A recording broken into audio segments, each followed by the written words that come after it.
Hello there, you delectable person you. This is Chris from TechSpert and I'm here with Amazon's fresh new Fire TV Cube, updated and upgraded for 2019. It's available right now in the UK for £109. Now you've already got the likes of the Fire TV Stick, stuff like that, but this is the most powerful Fire TV streaming device yet, with full voice support courtesy of the rather wonderful Alexa. Oh, and as a quick heads up, I'm going to be using the A word an awful lot in this video, so if you've got any Amazon devices around, you might want to mute the mics. You don't need to worry about barking orders into your remote control or anything, because it's actually got far-field voice control. It's got 8 mics built into it, so it can detect your commands from across the other side, even of a massive living room. Of course, mine's a compact little boxy London effort, but all the same. As you can see there, you can stream 4K resolution Ultra HD content. You've got full support for HDR content as well, like Dolby Vision, HDR10, and a nice bit of Dolby Atmos as well for your powerful immersive audio. So I'm just going to get it unboxed now, rip open this lovely orange hue box. I do enjoy the Amazon packaging very much.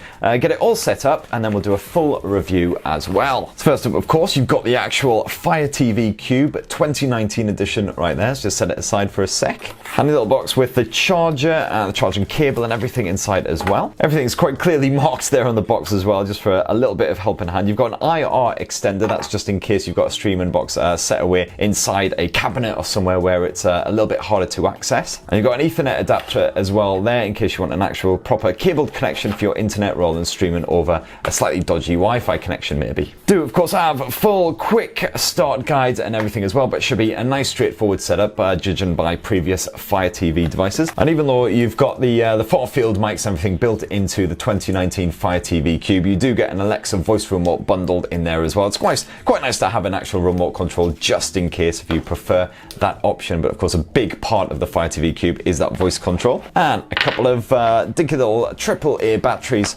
for that remote. If I actually get the other one out, there we go. And that right there is everything that you get bundled in the box. So as you can see, quite a bit of stuff. And I don't know if this is just me being incredibly weak or what, but I'm really struggling to get the back off of this this Fire TV remote. It's not plain ball, I'll tell you that much. It's sort of, there we go, my lord. Yeah, that was one stiff little number, so to speak. As you can see, those AAA batteries just slide in nice and simple, nice snug fit in there. Just shove that one in, and then hopefully this will go on a lot more easily than it came off. Yep, there we go. So as you see, very reminiscent of previous Fire TV remote controls. Nice and simple, nice and dinky, very compact, very light, so probably easily lost, unfortunately, down the back of the sofa, so you'll have to make sure you keep tabs on it. But you do, of course, have a dedicated mic button for voice searching, and you've got all the usual controls that you would expect. No shortcuts to any specific apps like Netflix or anything like that, which is good if you don't particularly use one service over another. You probably don't want a big dedicated button there, just sat there being a bit redundant and useless.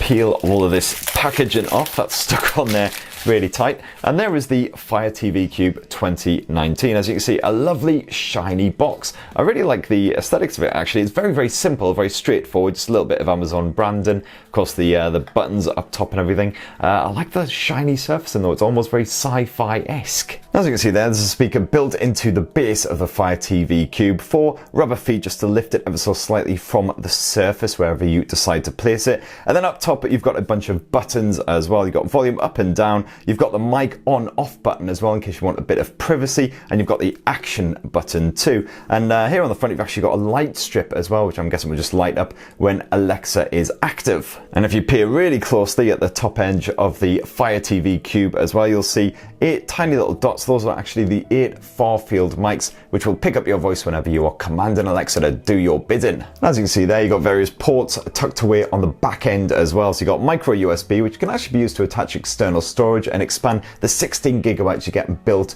into the Fire TV Cube 2019. The next port is infrared. You can use that for the infrared extender, of course. HDMI to connect to your TV projector, whatever you are hooking this thing up to, and then your power port as well. Oh, and also the USB port can also be used for that Ethernet adapter if you want to plug in directly into your modem. So actually getting the thing all connected is, of course, nice and straightforward. The only thing you'll have to bear in mind is that you'll have to provide your own HDMI cable to actually connect the Fire TV Cube up to your telly. Kind of a bit cheap of Amazon not to include its own HDMI cable in the box there, but I guess they figure pretty much everyone's got one lying around already, so might just end up sat in a drawer somewhere. Sucking it all up was nice and easy. It took all of about a minute and a half. Just have to make sure you got a spare HDMI port on the back of your telly, of course, otherwise you have to rip out other bits, and the actual setup process is a piece of piddle as well. You basically just got to enter your Wi-Fi password, it's now doing a software update, and it's pretty much ready to go. And that should of course be the only time you really need to use the bundled remote, is actually entering that Wi-Fi password, because the rest of the time you should be able to just use your voice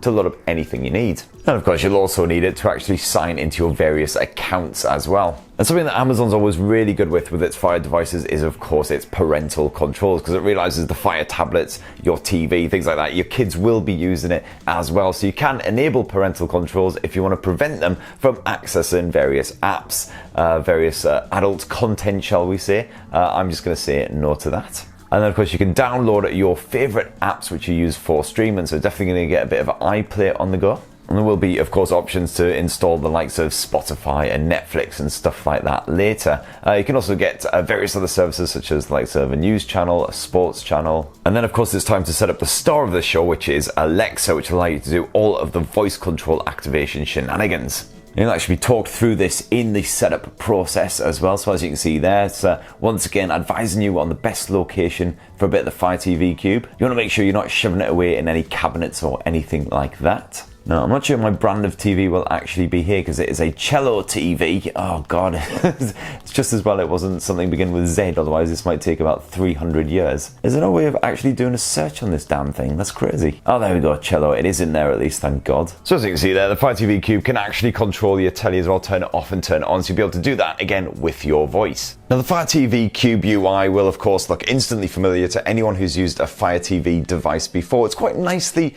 laid out. As you can see here, you've got fast access to all of your main apps. So as you see here, we've got BBC iPlayer, Netflix will get downloaded now as well, so we've got that. And of course Amazon's own Prime Video, the likes of Amazon Music and all those services you got fast access to as well. And of course rivals such as Spotify. You can even play basic games like Crossy Road, stuff like that on here too. So all of your apps appear here at the top. You've then got fast access to the likes of the Prime Video shenanigans. Movies it recommends, Hell Comes to Frogtown, that sounds amazing, that's definitely been watched tonight. Popular TV shows, etc. So basically just lots of content that it reckons that you might like based on previous stuff that you've watched. So unsurprisingly for me, it's recommending lots of anime and creepy horror stuff. And then if we actually go up to the very top, then you can see you got fast access to your videos, so stuff that you've saved on the likes of Prime Video. You can split it up to movies and TV shows. And at the end, you've got access to all of Amazon's apps that you can download. So as you can see, there's a spotlight and stuff,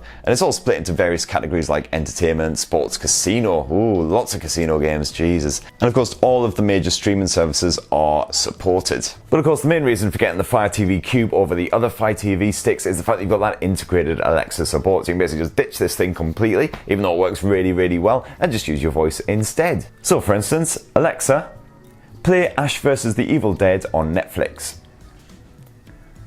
Getting Ash vs. Evil Dead from Netflix. And it just loads it right up. Nice and simple and straightforward. So you have to tap you into the app, searching for the content, etc, etc. And you don't even need to name the service specifically either. You could say, for instance, Alexa, play The Boys. Here's what I found. So as you can see there, we've got a few different options for The Boys. So now I'll say, Alexa, play number 2. And boom, there you go. The Boys is now playing. And of course you've got full control over the actual telly itself using those voice controls as well. So, Alexa, mute the TV. Alexa, turn the volume up. Alexa, turn the volume down. And if you dive into the settings and go to the equipment control as well, you can actually control exactly what the increments are for the volume. So as you can see there, 5 increments up or down at a time when you issue those commands. If you want to make it a bit more substantial, you can do that. And of course, you've got the full Alexa functionality on there as well. She doesn't just do the entertainment stuff, you can ask her pretty much whatever you like. So for instance, Alexa, what's the latest headlines?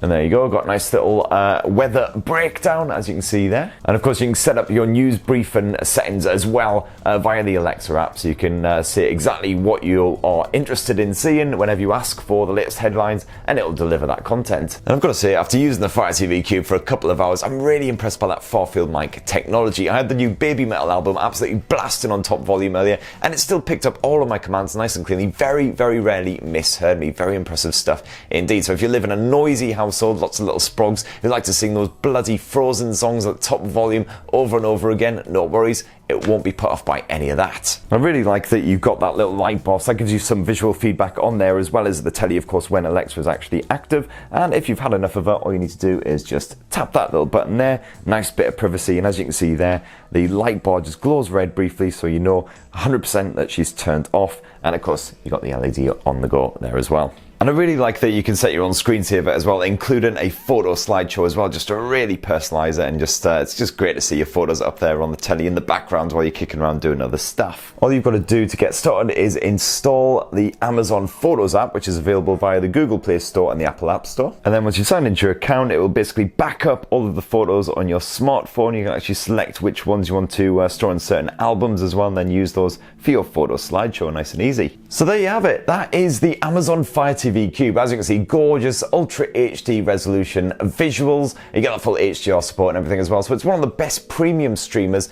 out there right now. 100 quid, not bad at all considering you got that full voice control and everything as well. Just makes it nice and convenient. So are you tempted by the Amazon Fire TV Cube? Definitely be great to hear your thoughts down in the comments below. And please do subscribe and ding that notifications bell for more on the latest and greatest tech. Cheers everyone, love you.